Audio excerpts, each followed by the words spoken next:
Hey, what's up, everybody? Jim Kim here. Wanted to record a quick go live and share with you a really cool article that I came across called The Four Superpowers of the Highly Empathic Person.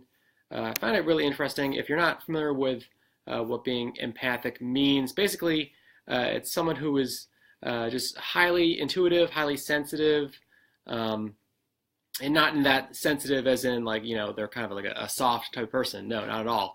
In fact, it's just that they're so in tune with other people's emotions, other people's feelings, other people's reactions that they can actually feel what other people are feeling, right? And I consider myself a highly empathic person because um, doing my type of work, whether in commercial real estate or in online marketing or in really in any of the jobs that I've had previously, I've always had this ability to actually feel the emotions, kind of know what other people are thinking, maybe even before they thought of it, um, in any sort of interactions, whether it was in sales or working with other people or just talking to new folks and learning more about them. It was just something that has kind of always been both a blessing and a curse at times, just depending on how you look at things. Whether you use a tool to build yourself up or to self-destruct is up to you how you use that tool. But if you find yourself that if you consider yourself a empathic person, a highly empathic person, then pay close attention to this article that I'm about to read to you, and I'll include a link to this article in the comments below. But it's from the website The Mind Unleashed, and the title of this article I'll read to you is Four Superpowers of the Highly Empathic Person. This is an article written by Christina Sarich. A little bit about her. Christina Sarich is a musician, yogi, humanitarian, and freelance writer who channels many hours of studying Lao Tzu, Paramahansa Yogananda, Rob Bresney, Miles Davis, and Tom Robbins into interesting tidbits to help you wake up your sleepy little head and see the big picture. Her blog is Yoga for the New World. Her latest book is Pharma Sutra, Healing the Body and Mind Through the Art of Yoga. So I will read her article on themindunleashed.com right now. Here we go.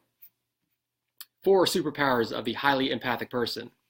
Many empathic or highly sensitive people feel that their ability to feel so many different emotional energies in their environments is a curse, but with recent research suggesting that empaths are actually highly psychic. You may want to hone your empathic skills instead of hiding them away or bemoaning their existence. Here are four superpowers of empathic people that you too can develop. Number one, read people's minds. Many mind reading isn't a parlor trick. We all do it to some degree, taking cues from people's body language and verbal discourse. A skilled nonverbal decoder can tell if someone is lying, someone is happy or sad, even if they claim to be the opposite, or if they are manipulating others with their speech and gestures. We can all be mentalists picking up on inconsistencies in someone's words and body language, but empaths take it a step further. Many empaths receive psychic images, statements, hues, or smells intuitively, which indicate to them a reality beyond which most are aware. If you pick up on these energies unwillingly, you could instead focus on them and see if you can create an even stronger psychic experience, turning your empathic skills into a full-blown ESP. Then you can literally walk a mile in someone else's shoes and know exactly what that would feel like. Imagine possibilities. How many wrong turns, missteps, or arguments could you avoid? How much success could you experience learning from others' mistakes? Knowing when someone is lying or telling the truth. Priceless. Instead of shunning your empathic ability to feel everything, use it to become a true mind reader. Number two, become your own emotion superhero. If you have a crazy ability to empathize with others, why not turn this around and use it to your own benefit? So many people today are completely disconnected from their own emotions. You aren't. This may seem like a tremendous burden, feeling what they ought to feel and feeling what you feel, but if you were able to develop some discernment and focus on your own emotional growth, This gift can become your greatest superpower. The act of listening to your own feelings and thoughts is self-empathy. It's compassion in action. It could completely and utterly change how you communicate with people. For instance, let's say you are visiting family for the holidays or a long weekend, and one of your uncles says, "Don't you know this president is going to ruin the nation?"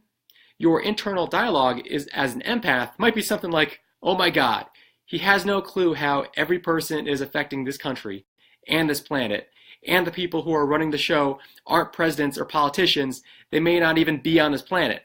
What an idiot." This is what your emotional triggers might be around a simple statement that someone from your family makes. But what if you honored those feelings and learned how to communicate them lovingly? What if instead you internally stated, "Wow, hearing what my uncle just said alarms me," to the point of even feeling panicked because that statement doesn't agree with the world I see or how I believe this universe is formed, and I'm scared of being at odds with my family member. Superpower indeed. You could instead say to your uncle from this emotionally aware place, "Yes, we all ruin the world a little or make it closer to a paradise every day by the thoughts, deeds, and actions we engage in." This statement might go over his head or open up a whole different world of dialogue that is more in alignment with who you are. 3. Transmute the negative only you can feel. So many people are affected by negative influences which are invisible in the world today. Empaths are acutely aware of this. An empath can even walk into a room where a negative conversation or act just transpired, and though it isn't currently happening, they can sense the negative energy that lingers. Instead of being a victim of this sensitivity to energy, look for positive energy first and transmute that negative energy. Practice a quiet 5-minute Tonglen meditation. Bring high-energy plants or flowers to a place with low energy, or simply uttering encouraging words and thoughts to people around you who are also affected by the negativity. Even better, find the humor in the situation and share it. Even the most vile circumstance has a funny side to it. Use laughter to literally create intimacy and openness where there was none. 4. Turn your sensitivity into a highly coveted skill. Do the wrong sheets make you break out in hives? Are certain smells absolutely revolting to you? Do non-organic foods cause you terrible gastrointestinal distress? Do you need quiet in order to sleep and alone time in order to offload all the smells, sights, sounds, and emotions you've absorbed all day long? Instead of looking at this trait as if it were a burden, use it to your advantage. You could become a perfumer and advise companies on removing chemicals and adding natural scents to their products. You could help others eat divinely prepared food by becoming an organic chef. You could develop quiet spaces like gardens, libraries, or meditation rooms that not only you need, but that others would revel in without even realizing that they were desperate for your gift. Use these sensitivities to create a peaceful haven in the world, and your empathic skills are no longer a curse, but used to fulfill your life's purpose. There are many more ways you can put your empathic superpowers to good use. Feel free to share your ideas in the comments section below or when you share this article to social media.